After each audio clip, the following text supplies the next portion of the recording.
नमस्कार साथियों, एक बार फिर से आप सभी का मैं हार्दिक स्वागत और अभिनंदन करता हूं। कल के क्लास के अंदर हमने राजस्थान इतिहास को शुरू कर दिया था और इसी इतिहास के अंदर जो मैंने बात की थी कि इतिहास के अंदर जो सबसे पहले जो जिस परीक्षाओं के अंदर ज्यादा प्रश्न पूछे जाते हैं वो आपका इतिहास के परिचय संबंधित है। हालांकि इतिहास के परिचय के अंदर से आप किसी भी परीक्षाओं की तैयारी कर रहे हैं तो 1 से 2 प्रकार के प्रश्न इतिहास के परिचय से पूछे जा सकते हैं। कॉन्सेप्ट क्लियर है तो इसके इतिहास की जो धारा है और जो देश है उसी देश में से पूछे जाते हैं। इसी देश में चलते हुए हम आगे बात करते हैं राजस्थान में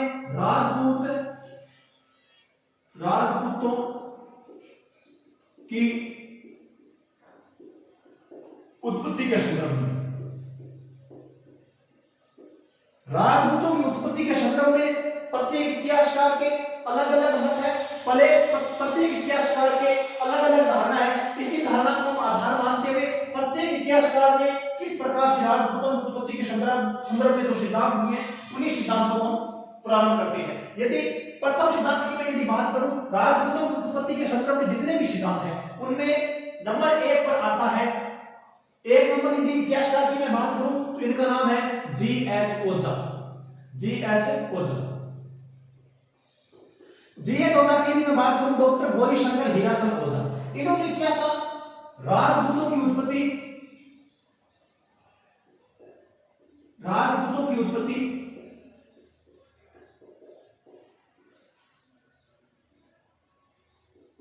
आर्य या क्षत्रियों से मानी जाती है।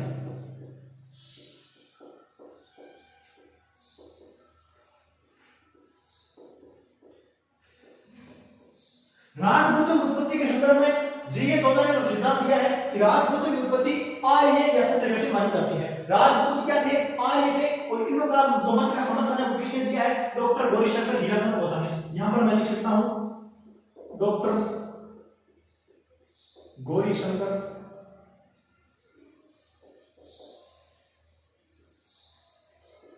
हीराचंद ओझा। अब दूसरे इतिहासकार की मैं बात करूं तो इनका नाम आता है सी.वी. वेद। इन्होंने क्या कहा? इन्होंने कहा जी.एच. ओझा साहब झूठ बोल रहे हैं, राजपूतों के इतिहास के संदर्भ में मैं कथन धारण देता हूं, मेरी कथन धारणा को अक्षय मानो। इन्होंने कहा राजपूतों की उत्पत्ति, राजपूत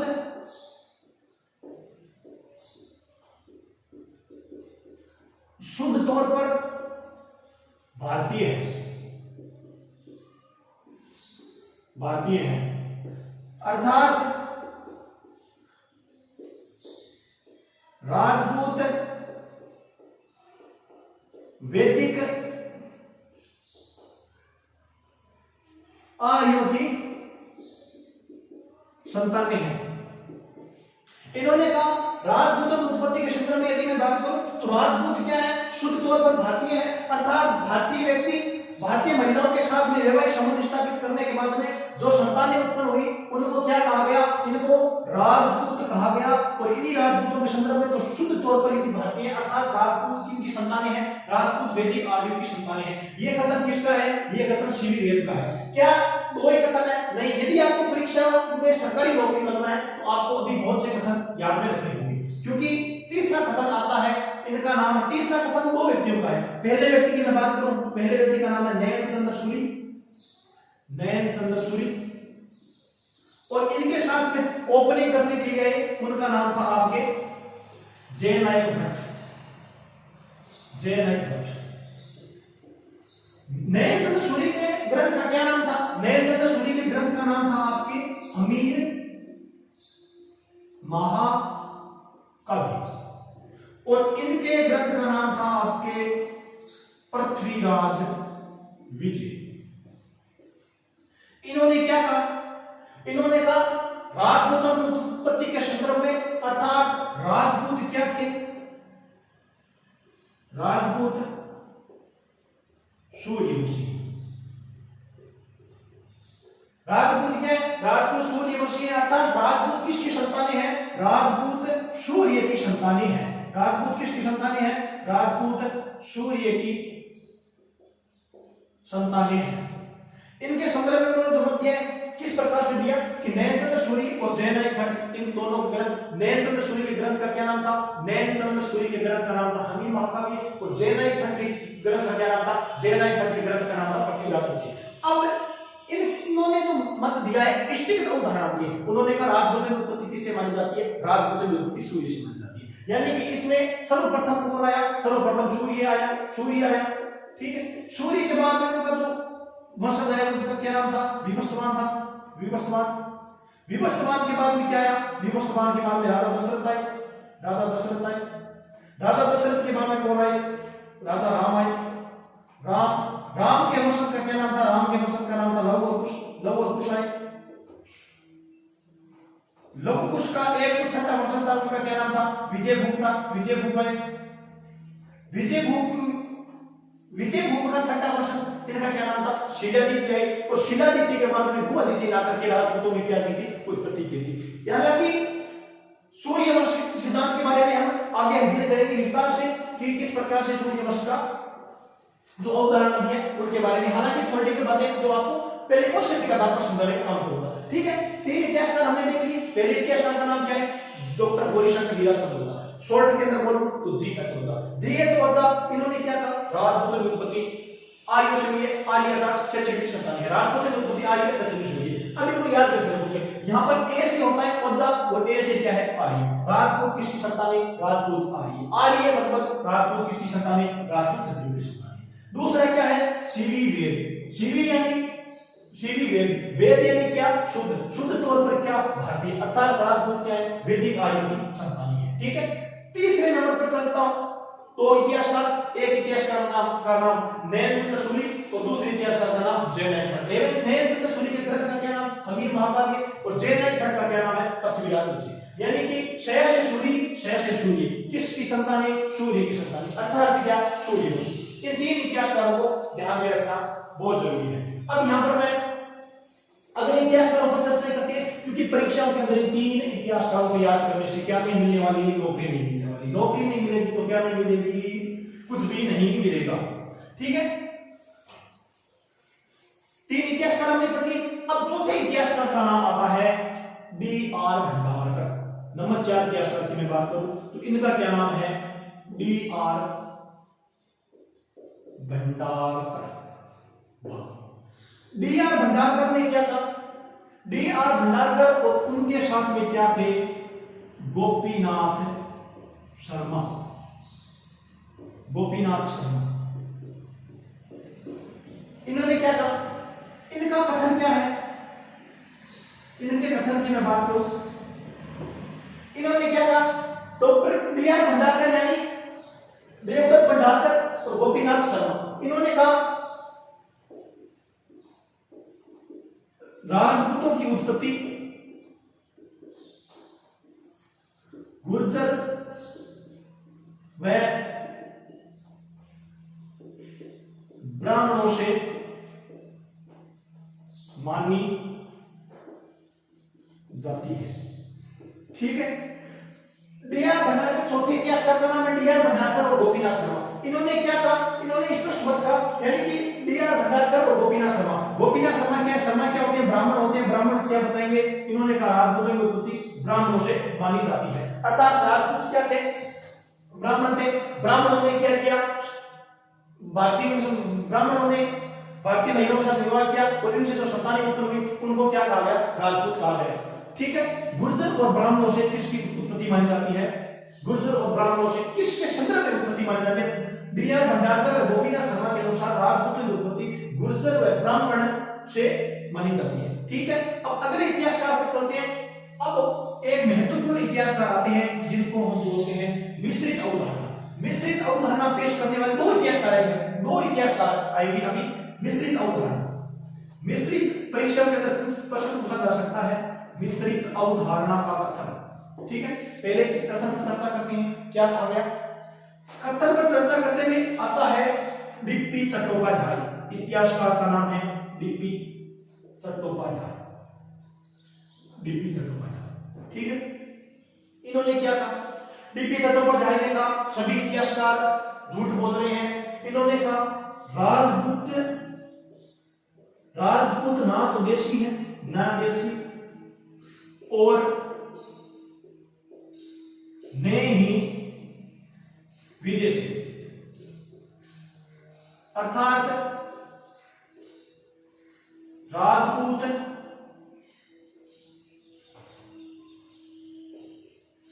देशी व विदेशी जाति का मिश्रण है। ठीक है, अब इन्होंने इसमें किस प्रकार से कहा कि राजपूत ना तो देशी है और राजपूत ना तो विदेशी है। इन्होंने कहा 4 जातियां आई, हालांकि इनको मैं एक बार साफ कर देता हूं, फिर विस्तार से आपको बताएंगे। एक बार इसको ऊपर लिख देते हैं। यहां पर 5 नंबर अवधारणा कौन सी? मिश्रित अवधारणा। मिश्रित अवधारणा किसने दी? डीपी चट्टोपाध्याय। इन्होंने क्या कहा? इन्होंने कहा राजपूत नए देशी नए विदेशी। क्या? नए विदेशी। ठीक है, अब इन्होंने क्या कहा? राजपूत क्या है? ना देशी ना विदेशी, दोनों का मिश्रण है। दोनों का मिश्रण अर्थात क्या है? मिश्रित है। मिश्रित है। ठीक है, डीपी चट्टोपाध्याय, इनका पूरा नाम है देवी प्रसाद चट्टोपाध्याय। देवी प्रसाद चट्टोपाध्याय, डीपी चट्टोपाध्याय। अब इन्होंने कहा कि विदेशी 4 जातियां आई। पहली जाति का क्या नाम था? शक था। दूसरी जाति का क्या नाम था? शीतियन था। शीतियन। तीसरी जाति का नाम भूड़ और चौथी जाति का क्या नाम था? चौथी जाति का नाम था कुशवाहा। ये 4 जातियां लड़ाकू जातियां थी। ये भारत के अंदर आते हैं और भारत में आने के बाद में भारतीयों के साथ में क्या संबंध स्थापित करते हैं? भारतीयों के साथ वैवाहिक संबंध। वैवाहिक संबंध। और भारतीयों के साथ में वैवाहिक संबंध स्थापित करेंगे तो इनसे क्या होगा? इनसे संतानें जो उत्पन्न हुई उनको क्या कहा गया? इनको राजपूत कहा गया। यानी कि डीपी चट्टोपाध्याय मतलब देवी प्रसाद चट्टोपाध्याय। ध्यान से कंसेप्ट को समझने की कोशिश कीजिएगा। डीपी चट्टोपाध्याय, देवी प्रसाद चट्टोपाध्याय। इनका कथन क्या? इनका कथन राजपूत ना देशी ना विदेशी, दोनों का क्या? मिश्रण रूप। दोनों का क्या रूप? संयुक्त रूप। इन्होंने जो शब्द कहा, इन्होंने कहा 4 जातियां हैं। किससे भाई? 4 जातियां भाषा है। ठीक है, पहली जाति का क्या नाम था? शक। दूसरी जाति का नाम क्या था? शीतियन। तीसरी का हुड़, चौथी का कुशवाहा। 4 जातियां। इन्होंने भारत के अंदर आकर के किसके साथ वैवाहिक संबंध स्थापित किए? भारतीय महिलाओं के साथ वैवाहिक संबंध स्थापित किए और विदेशी महिलाओं ने भारतीय पुरुषों के साथ वैवाहिक संबंध स्थापित किए। इनसे जो संतानें उत्पन्न हुई इनको क्या कहा गया? इनको राजपूत। ठीक है, डीपी चट्टोपाध्याय की बात तो मान लेते हैं, सही है, लेकिन उनमें small brothers of BL Chattopadhyay, एक इतिहासकार का नाम है बीएल चट्टोपाध्याय। 2 इतिहासकार आएंगे। परीक्षा के अंदर पूछा गया प्रश्न है, कॉलेज व्याख्या का 2016 के अंदर पूछा गया प्रश्न था। डीपी चट्टोपाध्याय, माफ कीजिएगा, इतिहास में राजपूतों की उत्पत्ति के संदर्भ में मिश्रित अवधारणा किसकी है? तो 1 नंबर पर क्या था? डीपी चट्टोपाध्याय। 2 नंबर पर क्या था? नहीं, 1 नंबर पर था देवी प्रसाद चट्टोपाध्याय, दूसरे पर था बीएल चट्टोपाध्याय। सिर्फ कोष्टक में दिया हुआ था। विद्यार्थी क्या करते? इंग्लिश के अंदर डीपी दिया हुआ था, वहां पर भी चट्टोपाध्याय मतलब चट्टोपाध्याय, बीएल चट्टोपाध्याय करके आगे और क्या करके आगे?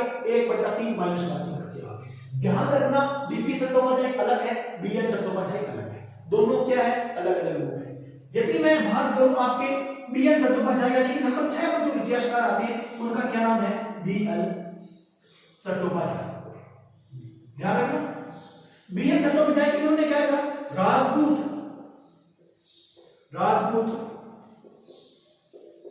सामाजिक व आर्थिक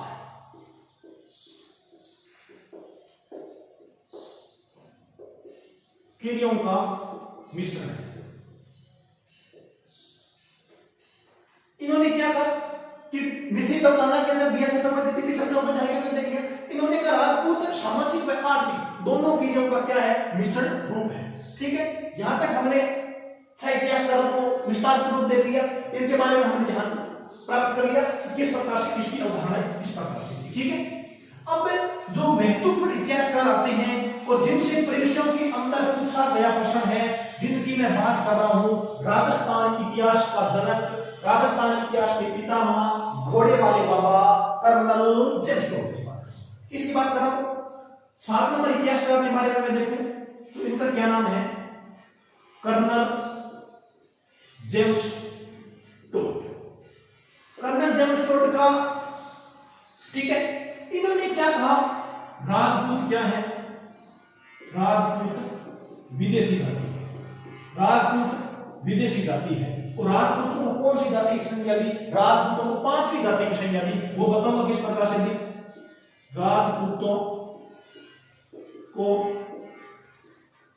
पांचवी जाति की संज्ञा दी। ध्यान रखना, दोनों कॉन्सेप्ट अलग है। राजपूतों को विदेशी किसने कहा?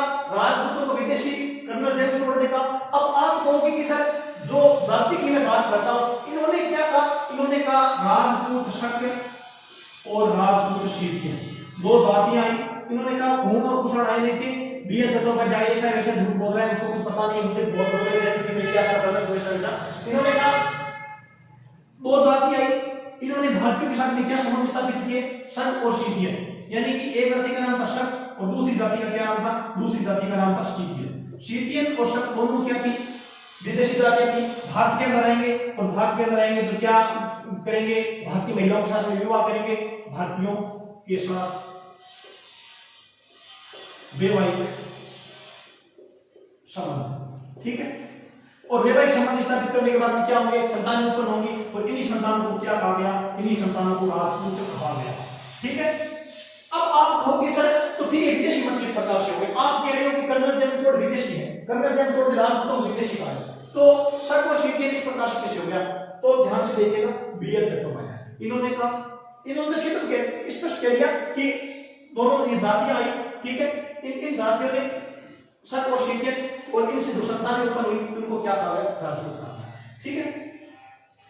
जो बीएल चट्टोपाध्याय ने कथन कहा था, माफ कीजिए डीपी चट्टोपाध्याय ने कथन कहा था, उन्होंने कहा राजपूत नाम देशी ना विदेशी, उन्होंने विस्तृत अवधारणा बताई थी। और कर्नल जेम्स टोड साहब क्या कह रहे हैं? कर्नल जेम्स टोड साहब कह रहे हैं सिर्फ और सिर्फ क्या है? विदेशी जाति है, ठीक है। और राजपूतों को पांचवी जाति की संज्ञा दी गई है, ठीक है। कर्नल जेम्स टोड का कथन हो गया। कर्नल यानी कि परीक्षा के अंदर पूछा जा सकता है कि राजपूतों की उत्पत्ति के संदर्भ में विदेशी मत देने वाले इतिहासकार का क्या नाम है? Colonel James Tod, Joseph Thomas, BL Chattopadhyay, DP Chattopadhyay, जो भी प्रश्न पूछा जाएगा विदेशी जाति की संज्ञा देने वाले इतिहासकार का क्या नाम है? विदेशी जाति इतिहासकार देने वाले का व्यक्ति का नाम है कर्नल जेम्स टोड, ठीक है। ये ध्यान रखना। अब आगे चलते हैं, विधिवत तौर पर महत्वपूर्ण होगा। अब एक इतिहासकार आते हैं जिनका नाम है वी.ए. स्मिथ, ठीक है। 8 नंबर इतिहासकार की मैं बात करता हूं, वी.ए. स्मिथ। आपके स्टीव स्मिथ की मैं बात नहीं कर रहा हूं। वी.ए. स्मिथ मतलब विसेंट ए. स्मिथ, ठीक है।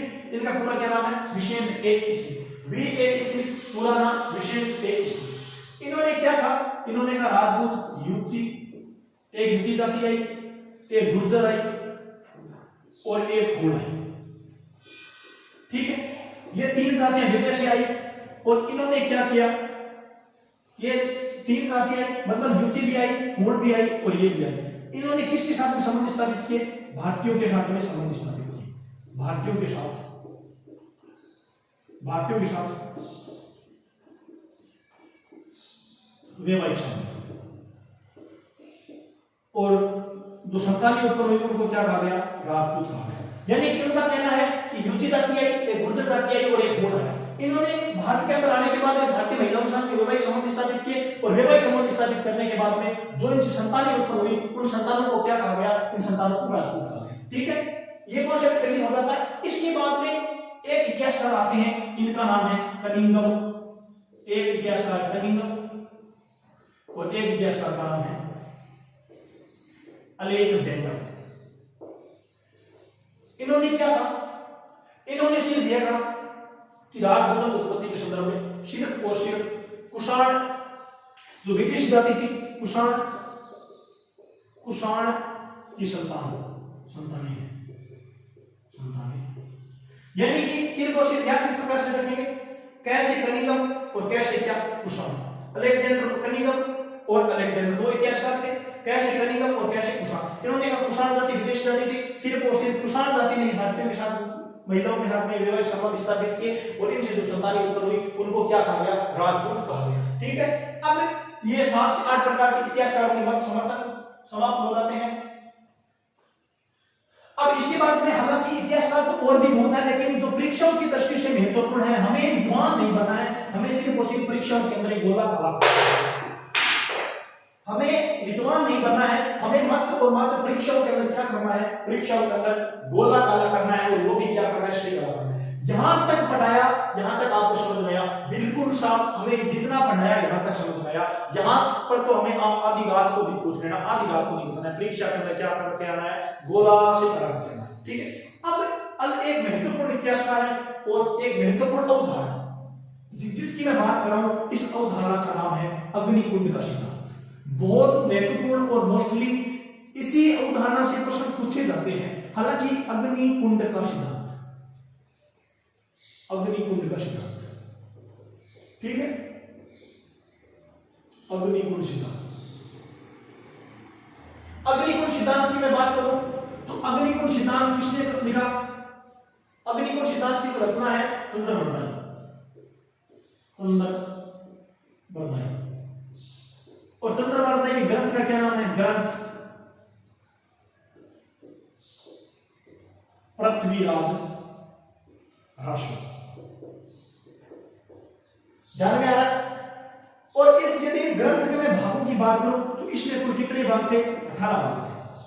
परीक्षा के अंदर पूछा गया प्रश्न है कि चंद्रवर्दाई द्वारा लिखित ग्रंथ पृथ्वीराज रासो की रचना किसने पूर्ण की? नंबर 1 चंद्रवर्दाई, नंबर 2 राजाबाई, नंबर 3 जलन और नंबर 4 किसी और को डाल दिया, ठीक है। तो अब विद्यार्थी क्या सोचेंगे कि ग्रंथ जो चंद्रवर्दाई ने लिखा है तो रचना भी पूर्ण कौन करेगा? चंद्रवर्दाई करेगा। और क्या करेगा? 1/3 करेगा। क्या करेगा? 1/3 परीक्षा के अंदर माइनस मार्किंग करेगा। इस माइनस मार्किंग से क्या होगा? उसकी कीमत उस व्यक्ति से पूछिए जो पॉइंटों के अंदर पिछड़ गया हो, ठीक है। 18 भागों के अंदर विभक्त कर दिया। इन 18 भागों को मैं बांटूं तो किस किस भाग को किस किसने लिखा, ठीक है। शुरुआत के 8 भाग, ध्यान रखना, शुरुआती 8 भाग। कितने भाग? 8 भाग, ठीक है। ये किसने लिखा? ये लिखा आपके चंद्रवर्दाई, ठीक है। फिर 8 के बाद में जो बाद के 6 भाग है, बीच के 6 भाग, 6 भाग किसने लिखे? 6 भाग लिखे राजाबाई ने, राजाबाई। और 4 भाग किसने लिखे? 4 भाग लिखे जलन ने, जलन। क्या हो गया? रचना पूर्ण किसने की? जलन ने की। यानी कि कुछ तुम लिखो, कुछ हम लिखें, कुछ तुम चलो, कुछ हम चले, इतने में हम क्या कर देंगे? टेक्स्ट का क्रिया बचा देंगे। यानी कि रचना पूर्ण किसने की? रचना पूर्ण 8 भाग किसने लिखे? चंद्रवर्दाई ने लिखे, शुरुआती भाग। और इसका लेखक कौन है? लेखक की मैं बात करूं तो लेखक कौन है? लेखक चंद्रवर्दाई, ठीक है। 6 भाग किसने लिखे? राजाबाई ने लिखे। और 4 भाग किसने लिखे? जलन। पुत्र किसका है? पुत्र है चंद्रवर्दाई का। अपने पुत्र जलन ने इनकी रचना क्या की? चंद्रवर्दाई ने ग्रंथ लिखा पृथ्वीराज रासो। कितने भागों के अंदर? 18 भागों के अंदर 8 भाग किसने लिखे? 8 भाग चंद्रवर्दाई ने लिखे, 6 भाग राजाबाई ने लिखे, अंतिम 4 भाग किसने लिखे? पुत्र जलन ने लिखे। और रचना पूर्ण किसने की? जलन ने की, ठीक है। अब तो सिर्फ और सिर्फ बुद्धि घुमा फिरा करके बात मत कीजिए, सिर्फ और सिर्फ अग्निकुंड के अंदर आ जाइए, उनसे हमें कोई मतलब नहीं किसने पूर्ण की किसने की। बिल्कुल आते हैं, आपकी बात को मानते हैं एग्जीक्यूटिव के साथ में।